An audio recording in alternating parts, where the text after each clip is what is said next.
Hello guys, welcome back to my YouTube channel point biology. आज से एक हम नया चैप्टर शुरू करेंगे जो कि हमारे पास है सेल एंड टिश्यू, और ये 9th बायोलॉजी का चैप्टर नंबर 4 है। इससे पहले चैप्टर्स पर हमारी वीडियोस बनी हुई हैं, आप हमारे चैनल से चेकआउट कर सकते हैं। तो आज की इस वीडियो को हम शुरू करते हैं। आज से हम एक नए तरीके से अपनी वीडियोस बनाएंगे जिसमें हम एसएलओस को भी ज़रूर देखेंगे, बिकॉज आजकल जो पेपर बनते हैं वो एसएलओस के मुताबिक बनते हैं। तो स्टूडेंट लर्निंग आउटकम यानी आप इस वीडियो को देखने के बाद क्या क्या सीख सकेंगे वो है हमारे पास एसएलओस। तो यहाँ पर पहले हम बता के जाएंगे कि भाई इस वीडियो को पढ़ते हुए या इस वीडियो को समझते हुए हम क्या क्या चीज़ों को समझेंगे। तो सबसे पहले अगर मैं बात करें एसएलओस की, तो इसमें हमारे पास सबसे पहले आप माइक्रोस्कोप की डिफिनेशन सीखोगे। इसके बाद है concept of light and electron microscope, differentiate between magnification and resolving power, differentiate between SEM TEM यानी scanning electron microscope and transmitting electron microscope. ये माइक्रोस्कोप के 2 टाइप्स हैं इलेक्ट्रॉन माइक्रोस्कोप के, हम डिटेल में डिस्कस करेंगे। और इसके अलावा जितना इमेजिंग टेक्नोलॉजी में एडवांसमेंट हुई, डेवलपमेंट हुई, यानी लाइट माइक्रोस्कोप आया, उसके बाद इलेक्ट्रॉन माइक्रोस्कोपी आया, तो इनमें एडवांसमेंट की वजह से सेल के अंडरस्टैंडिंग में कितना फ़र्क पड़ा। ठीक है, तो ये रिलेशनशिप भी हम यहाँ पर देखेंगे इस वीडियो में। और इसके अलावा डेवलपमेंट ऑफ सेल थ्योरी, यानी जितने भी साइंसदान हैं, साइंटिस्ट हैं, अरिस्टोटल से लेकर लुइस पाश्चर तक, तो इन्होंने जो जो कंट्रीब्यूशन दिया सेल थ्योरी की डेवलपमेंट में, उन सब को हम इस वीडियो में डिस्कस करेंगे। तो ये कुछ एसएलओस हैं जो मैंने इस वीडियो में बनाए हैं, और इन्हीं सब तमाम टॉपिक्स को हम इस वीडियो में देखेंगे या इसको सीखेंगे। तो आप इसको अपने कॉपी पर ज़रूर नोट करना है इन एसएलओस को, और इस वीडियो को पूरा देखना है ताकि आप हर एक कंसेप्ट को क्लियरली समझ सको, और पेपर में किसी भी टाइप का क्वेश्चन आए तो आप उसमें ना फंसें, आप आसानी से उसका आंसर लिख सको। सबसे पहले हम शुरू करेंगे microscopy and the emergence of cell theory. तो माइक्रोस्कोपी या माइक्रोस्कोप को हम यहाँ पर क्यों पढ़ते हैं, बिकॉज हमने अभी कहा सेल और टिश्यू इस चैप्टर का नाम। तो ये सेल और टिश्यू को पढ़ने के लिए ये माइक्रोस्कोपिक होते हैं, ये आपको आम आंख से नज़र नहीं आता। सेल और टिश्यू आपको अपनी आंख से नज़र नहीं आता। इसको देखने के लिए आपको एक टूल की ज़रूरत होती है, एक इंस्ट्रूमेंट की ज़रूरत होती है, जिसे कहते हैं माइक्रोस्कोप। ठीक है, तो हम यहाँ पर इसीलिए माइक्रोस्कोप को पढ़ते हैं ताकि हम इस माइक्रोस्कोप के बारे में जानें, इसके टाइप्स के बारे में जानें और इसके यूजेस के बारे में जानें, ताकि इसको पढ़ने के बाद हम सेल और टिश्यूज़ को पूरा अंडरस्टैंड कर सकें। तो सबसे पहले हम देखेंगे माइक्रोस्कोप क्या होता है। तो it is a tool which biologist use to see a small object या स्मॉल लिविंग ऑर्गेनिज्म। छोटे जानवरों को देखने के लिए जो टूल इस्तेमाल करते हैं बायोलॉजिस्ट, उसे कहते हैं माइक्रोस्कोप। और माइक्रोस्कोप बेसिकली एक इंस्ट्रूमेंट होता है जिसकी मदद से छोटी चीज़ों को देखा जाता है, जो हमें नज़र नहीं आता अपने नेकेड आई से। उसको देखने के लिए जो इंस्ट्रूमेंट इस्तेमाल करते हैं उसे हम कहेंगे माइक्रोस्कोप। और माइक्रोस्कोप के इस्तेमाल करने के तरीके को कहते हैं माइक्रोस्कोपी। तो यहाँ पर ये डिफरेंस आपने नोट करना है कि माइक्रोस्कोप और माइक्रोस्कोपी में क्या डिफरेंस होता है। तो माइक्रोस्कोप बेसिकली वो इंस्ट्रूमेंट होता है जिसको हम यूज़ करते हैं to see a small object, जबकि माइक्रोस्कोपी क्या होता है, उसके इस्तेमाल करने के तरीके को माइक्रोस्कोपी कहते हैं, यानी उससे देखने के तरीके को माइक्रोस्कोपी कहते हैं। तो यहाँ पर एक छोटा सा डिफरेंस इन दोनों के दरमियान, तो ये कंसेप्ट आपने यहाँ से क्लियर करके जाना है। इसके बाद अगर हम उसकी थोड़ी हिस्ट्री की बात करें, तो सबसे पहला जो माइक्रोस्कोप बनाया था वो बनाया था ज़ेचिरस जेनसन ने 1595 में। और बेसिक अगर हम बात करें माइक्रोस्कोप की प्रिंसिपल की कि ये किस प्रिंसिपल के तहत काम करता है, तो माइक्रोस्कोप क्या करता है, ये मैग्नीफिकेशन और रिजोल्यूशन पावर को इंक्रीज़ करता है। ठीक है, तो ये दोनों पावर क्या होता है, मैग्नीफिकेशन और रिजॉल्विंग पावर, आगे हम डिटेल में डिस्कस करेंगे। तो आपने यहाँ पर यह याद रखना है कि माइक्रोस्कोप क्या करता है, मैग्नीफिकेशन और रिजोल्यूशन को इंक्रीज़ करता है उस ऑब्जेक्ट की, जिसकी वजह से हमें वो छोटा सा ऑब्जेक्ट जो हमें नज़र नहीं आता उसको आप डिटेल में स्टडी कर सकते हो। आगे हम बात करेंगे मैग्नीफिकेशन और रिजोल्यूशन के बारे में। तो मैग्नीफिकेशन को अगर मैं कहूँ को, तो ये क्या करते हैं, किसी भी ऑब्जेक्ट को बड़ा करके दिखाने को हम कहेंगे मैग्नीफिकेशन।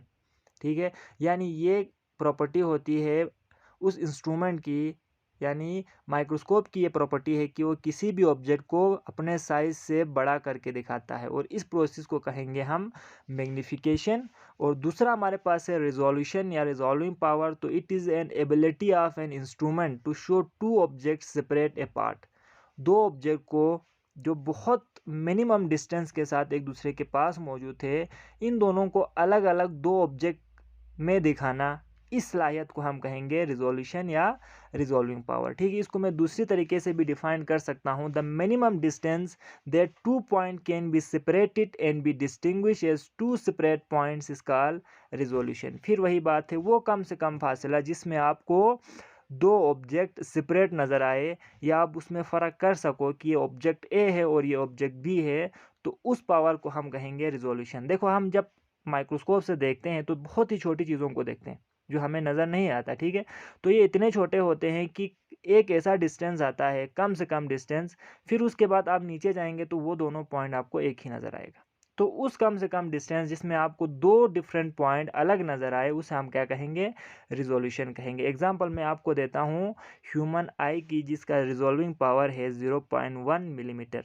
यानी हमारी जो आंख है ह्यूमन की, वो 0.1 मिलीमीटर तक के डिस्टेंस को आराम से डिस्टिंग्विश कर सकता है। दो ऑब्जेक्ट जिनके दरमियान 0.1 मिलीमीटर डिस्टेंस हो, वहाँ तक हमारी आंख इन दोनों को आपको अलग अलग दिखाएगा। लेकिन जो ही डिस्टेंस इससे कम हो जाता है, 0.1 से कम हो जाता है, तो आपको वो दोनों object, let suppose A and B, आपको एक ही ऑब्जेक्ट नज़र आएगा। आप उन दोनों में डिस्टेंस नहीं कर पाओगे, डिफ्रेंशिएट नहीं कर पाओगे। So the minimum distance is called resolution. I hope कि आपको ये कंसेप्ट समझ में आ गया होगा रिजोल्यूशन का और मैग्नीफिकेशन का। इसको हम आगे माइक्रोस्कोप में मज़ीद देखेंगे उनकी रिजॉल्विंग पावर को समझते हुए। ठीक है, तो ये कंसेप्ट मज़ीद क्लियर हो जाएगा। इसके बाद हम अपने नेक्स्ट टॉपिक की तरफ बढ़ते हैं, जो कि हमारे पास है लाइट माइक्रोस्कोप। तो लाइट माइक्रोस्कोप में हम विजिबल लाइट को यूज़ करते हैं किसी भी ऑब्जेक्ट को देखने के लिए। यानी जो लाइट हमारे पास होती है अभी, जो हमें नज़र आता है, सूरज की रोशनी या कोई भी लाइट जो आप घर में जलाते हो, उस लाइट की मदद से आप ऑब्जेक्ट को देखते हो, इसलिए इसको कहते हैं लाइट माइक्रोस्कोप या लाइट माइक्रोस्कोपी। अब इसके अंदर टू लेंसेस होते हैं लाइट माइक्रोस्कोप के अंदर। एक को हम कहेंगे ऑब्जेक्टिव, दूसरे को हम कहते हैं आईपीस।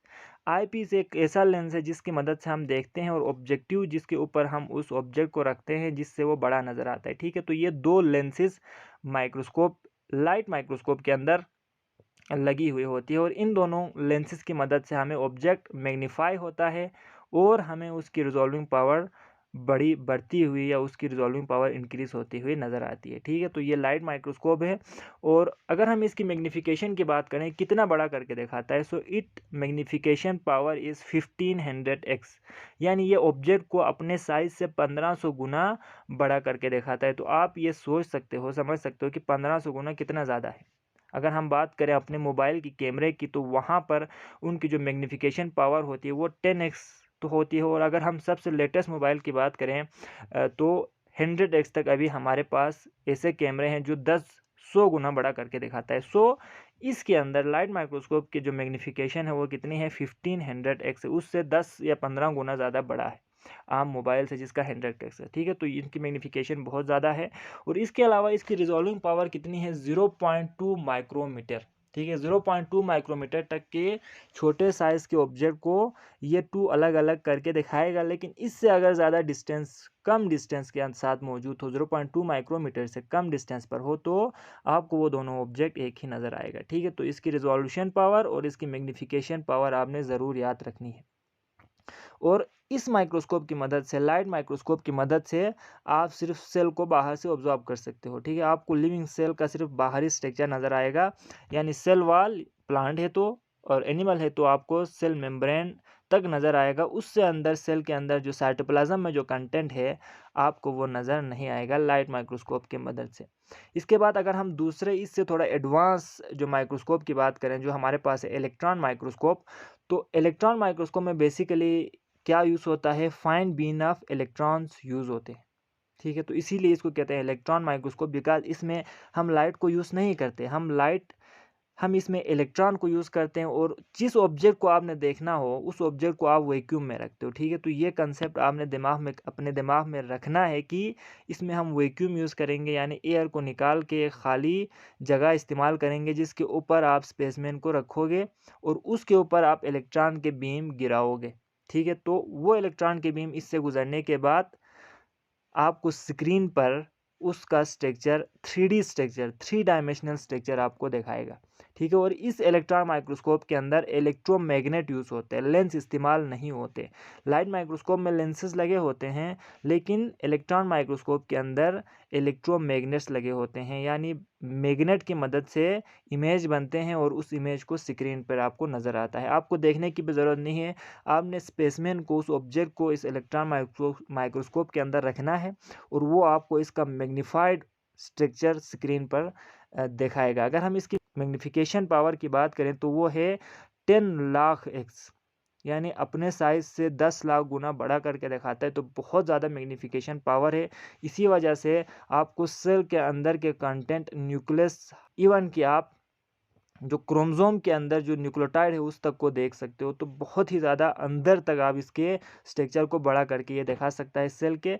और इसकी रिजोल्यूशन पावर उससे भी ज़्यादा है, 0.2 नैनोमीटर है। ठीक है, यानी 1 मिलीमीटर इक्वल होता है 1000 माइक्रोमीटर और 1 माइक्रोमीटर इक्वल होता है 1000 नैनोमीटर, यानी 10⁻⁹। ठीक है, तो इतने छोटे सा डिस्टेंस पर मौजूद, जिसका डिस्टेंस क्या हो, 0.2 नैनोमीटर हो, बहुत कम डिस्टेंस हो, तो यहाँ तक इसकी रीच होती है। इतने छोटे साइज़ वाले ऑब्जेक्ट को ये दो अलग अलग ऑब्जेक्ट में दिखाएगा। लेकिन अगर इसकी जो रिजोल्यूशन है इससे कम हो, यानी डिस्टेंस 0.2 से कम हो, 0.2 नैनोमीटर से कम हो, तो वो आपको एक ही पॉइंट नज़र आएगा, उसमें आप डिस्टिंग्विश नहीं कर पाओगे। तो ये इसकी रिजोल्यूशन पावर है। और जो इलेक्ट्रॉन माइक्रोस्कोप है इसके 2 टाइप्स होते हैं। ठीक है, 2 टाइप्स होते हैं, और एक को नाम है ट्रांसमिटिंग इलेक्ट्रॉन माइक्रोस्कोप, जिसे हम कहते हैं टिम, और दूसरे को हम कहते हैं स्कैनिंग इलेक्ट्रॉन माइक्रोस्कोप, यानी सिम कहते हैं। तो आपके बुक में इन दोनों के बारे में डिटेल में तो डिस्कस नहीं किया हुआ है, लेकिन यहाँ पर आपके किताब में जो है ना टिम के बारे में ज़रूर डिस्कस किया हुआ है कि टिम की मदद से हम सेल के इंटरनल स्ट्रक्चर को देख सकते हैं। और इसमें क्या करते हैं, देखने के लिए उस स्पेसमेन को, यानी जिस सेल को आपने देखना हो, उसको बहुत ही एक्सट्रीमली थिन सेक्शन में कट करना है और उसके बाद उसको उस टिम माइक्रोस्कोप के अंदर रख देना है। तो वो आपको उसका 3D स्ट्रक्चर दिखाएगा, 3 डायमेंशनल स्ट्रक्चर आपको स्क्रीन पर बना के देगा। तो उससे जो है ना स्टडी करने में आसानी होती है। तो ये माइक्रोस्कोप के टाइप्स थे। और इलेक्ट्रॉन माइक्रोस्कोप, अब जैसे कि हमारे पास एक पहले लाइट माइक्रोस्कोप आया, उसके बाद इलेक्ट्रॉन माइक्रोस्कोप आया, तो इसमें जो एडवांसमेंट हुई, तो इसकी मदद से हम पहले सिर्फ सेल को बाहर से देख सकते थे। ठीक है, आपको सिर्फ सेल का बाहरी स्ट्रक्चर नज़र आता था, यानी प्लाज्मा मेम्ब्रेन तक आप देख सकते थे। लेकिन जो ही इलेक्ट्रॉन माइक्रोस्कोप आया, आप सेल के अंदर जितने भी ऑर्गेनेल्स हैं उनकी डिटेल्स स्टडी भी कर सकते हो, और साथ ही साथ जो न्यूक्लियस है उसके अंदर जो डीएनए है उस तक को आप स्टडी कर सकते हो। तो जो ही माइक्रोस्कोप के अंदर एडवांसमेंट आई, आप सेल के स्ट्रक्चर में भी जो है ना, सेल के स्ट्रक्चर की स्टडी में भी हमारे पास उसी हिसाब से तरक्की हुई या एडवांसमेंट आई। तो ये चीज़ आपने नोट रखना है कि हमारा जो स्टडी है वो लिंक करता है माइक्रोस्कोप से। इसके बाद हम थोड़ा हिस्ट्री की भी बात करेंगे कि सेल थ्योरी की हिस्ट्री की, इसके फार्मेशन में जो साइंसदानों का किरदार है वो क्या क्या है। तो सबसे पहले जो लिविंग ऑर्गेनिज्म के बारे में पढ़ना शुरू किया था वो थे ग्रीक, एंशियन ग्रीक थे, यानी शुरू में जो यूनानी लोग थे उन्होंने इसके बारे में पढ़ना शुरू किया था। और इसमें जो फेमस नाम आता है ग्रीस में वो है अरिस्टोटल, अरस्तू कहते हैं। तो उसने सबसे पहले हमें ये बताया था अरस्तू ने कि जो प्लांट और एनिमल जो है ना किसी न किसी तरीके से रिलेटेड है, दोनों लिविंग हैं और इनमें कोई ना कोई ताल्लुक है। तो सबसे पहले इन्होंने यह हमें आइडिया दिया था। उसके बाद रॉबर्ट हुक एक साइंसदान आया 1665 में, जिसने क्या किया, उसने सेल्फ मेड माइक्रोस्कोप से उसने अपना एक खुद का माइक्रोस्कोप बनाया था। और उस माइक्रोस्कोप के अंदर उसने जो कॉक सेल है, कॉक बेसिकली एक डेड सेल होता है प्लांट का, तो उसके स्लाइस किए छोटे छोटे टुकड़े किए और उस माइक्रोस्कोप से उसने देखा तो उसको छोटे छोटे खाने नज़र आए, जिसे उसने नाम दिया cell. Like it was like a room, empty room, खाली कमरे की तरह था। तो उसने उसका नाम रख दिया सेल। लेकिन बाद में हमें पता चला कि जो रॉबर्ट हुक ने माइक्रोस्कोप से देखा था वो बेसिकली क्या था, उसने सेल वॉल देखा था प्लांट के अंदर। ठीक है, तो उसने सेल वॉल देखा था और उसी से उसने नाम रख दिया सेल। उसके बाद रॉबर्ट ब्राउन आया 1831 में और उसने प्लांट सेल के अंदर न्यूक्लियस को डिस्कवर किया। उसके बाद शेल्डिन आया 1838 में और उसने कहा कि जितने भी प्लांट्स होते हैं उन सब के अंदर सेल्स मौजूद होते हैं। उसके बाद हमारे पास थियोडोर शेवान आया 1839 में उसने कहा कि जितने भी एनिमल्स होते हैं वो सब भी सेल पर मुश्तमिल होता है, यानी जितने भी प्लांट है पहले कहा उन सब में सेल होता है। शील्डिंग ने कहा, तो शिवान ने कहा अगर प्लांट जितने भी प्लांट्स हैं उन सब में अगर सेल्स होते हैं तो जितने भी एनिमल्स हैं वो सब भी सेल से बने होते हैं। इसके बाद विर्चू आया 1855 में और उसने एक थ्योरी प्रपोज किया या उसने अपना एक आइडिया दिया कि उसने कहा कि जो नए सेल बनते हैं वो पुराने सेल से ही वजूद में आते हैं। ठीक है, तो पहले ये कंसेप्ट था कि जो सेल बनते हैं वो नॉन लिविंग ऑर्गेनिज्म से बनते हैं, बहुत बड़ा कंसेप्ट है, लेकिन यही है उसका जो समरी है कि जो पानी से, या हम कह सकते हैं कि किसी ऐसी जगह से जहाँ पर वो नॉन लिविंग है, ठीक है, वहाँ से सेल अराइज होता है शुरू में जो सेल्स बनते हैं। लेकिन विर्चू ने कहा ऐसा नहीं है, नए जो सेल बनते हैं वो पुराने सेल के डिवीजन से बनते हैं।